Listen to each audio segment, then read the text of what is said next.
राधे राधे। महाराज जी, आप कह रहे हैं कि आपकी बचपन में किसी से दोस्ती हो गई थी, फिर 7-8 साल बहुत गलत आचरण हुए, और फिर कहते हैं कि अरे अब डिप्रेशन में चले गए, फिर आत्महत्या भी करने पर आपका सत्संग सुना तो मन में बहुत वो आया, फिर बहुत सारी गलतियां जो हुई, अब इतना ज्यादा डिप्रेशन में चले गई हूँ कि हर समय लगता है कि अपने आप को भी मतलब माफ नहीं कर पा रही, ऐसी गलतियां हो कुछ गई। नहीं। आप देखो, अगर हमारी बात तुम्हारी समझ में आवे, सबकी समझ में आवे, तो निश्चिंत हो जाओगे। देखो, भूल सबसे होती है। बड़ी से बड़ी भूल को मिटाने के लिए अभी हमारे पास अवसर है।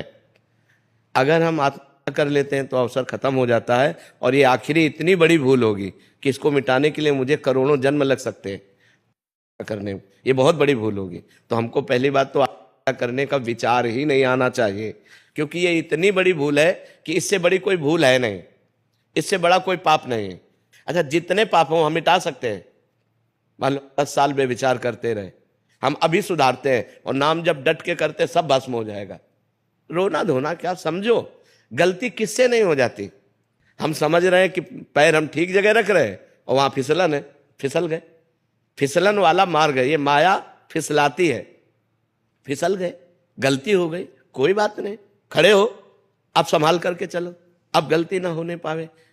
आत्महनन गति जाए, बड़ी दुर्गति प्राप्त होती, प्रेत योनि को प्राप्त होता है क्या करने वाला। न पानी न भोजन, नाना प्रकार की क्लेश पीड़ाएं उसको सहने पड़ती हैं। तो बिल्कुल डिप्रेशन में भी जाने की जरूरत नहीं। हमारे द्वारा जो शारीरिक गलतियां होती हैं, ये हमारे पूर्व जन्म की वासनाएं हैं। इनको नष्ट करने के लिए हमको मजबूत होना चाहिए, टूटना नहीं चाहिए। 100 बार हम हार जाएं, 1000 बार हार जाएं, तो भी हम कोशिश करेंगे उठकर खड़े होकर चलने की। वो तो बहादुर पुरुष है, उसी में पड़ा रहे तो फायदा क्या है। उठो बच्चा, ये सब डिस्टर्ब दिमाग से छोड़ो। राधा राधा राधा राधा राधा, सर्व पाप नष्ट हो जाएंगे। भगवान की शरण में तो आओ। अहम त्वाम सर्व पापेभ्यो मोक्षयिष्यामि मा शुचा, मैं तुम्हें परम पवित्र कर दूंगा, सारे पाप नष्ट कर दूंगा। भगवान कह रहे, कोई एक आदमी पापी थोड़ी है। भूल से सबसे गलतियां होती हैं। हमें लगता है इसमें सुख है, इसमें सुख है, और जब हम वो क्रिया करते हैं धर्म विरुद्ध होती है तो पाप हो जाता है। उसी को तो पाप कहते हैं जो धर्म विरुद्ध है। तो सबसे गलतियां हो जाती है, पर सबको सुधार के लिए हमें आगे बढ़ना चाहिए। उन्हीं गलतियों में हम सड़े, उन्हीं गलतियों में मरे हम, ये बात नहीं। ये मनुष्य जीवन का लाभ नहीं। हमसे हो गई, हम कह रहे हैं 10 वर्ष निकल गए गलती में, लेकिन अब हमारी 10 श्वासें बची हैं। हम 10 श्वासें ठीक कर ले तो हम ठीक कर लेंगे। मान लो आखिरी श्वास में राधा निकला, हमें भगवान मिल जाएंगे।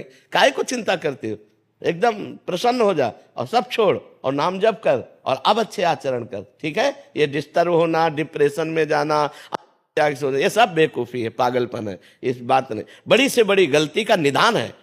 हम उपवास करेंगे, हम व्रत करेंगे, हम तीर्थ याटन करेंगे, हम नाम जप करेंगे, हम सत्संग सुनेंगे, अपने पापों को नष्ट करेंगे। अगर हम शरीर छोड़ दिया तब तो दुर्गति प्राप्त हो जाएगी। अभी हमारे पास चांस है अपनी गलती को सुधारने का। हम गलती सुधारने के लिए प्रयास करें, ना कि और बड़ी भारी गलती कर दें करके। ये तो बहुत बड़ी भारी गलती हो जाएगी। करने में कोई 5 स्टार होटल रखा है क्या? नहीं, दुर्गति हो जाएगी। इसलिए कभी ऐसी गलती किसी को किसी भी परिस्थिति में नहीं करना चाहिए। किसी भी परिस्थिति में, हर परिस्थिति का कोई न कोई रास्ता होता है। आपको नहीं समझ में आ रहा है तो संत जनों से मिलो, बड़े जनों से मिलो, वो आपको रास्ता बताएंगे कि आप ये उपाय कर लो, आप ये उपाय कर लो। तो आप ऐसे गलत आचरण की बात मत सोचो। जो गलती हो गई, राधे श्याम, आगे बढ़ो, राधा राधा जपो।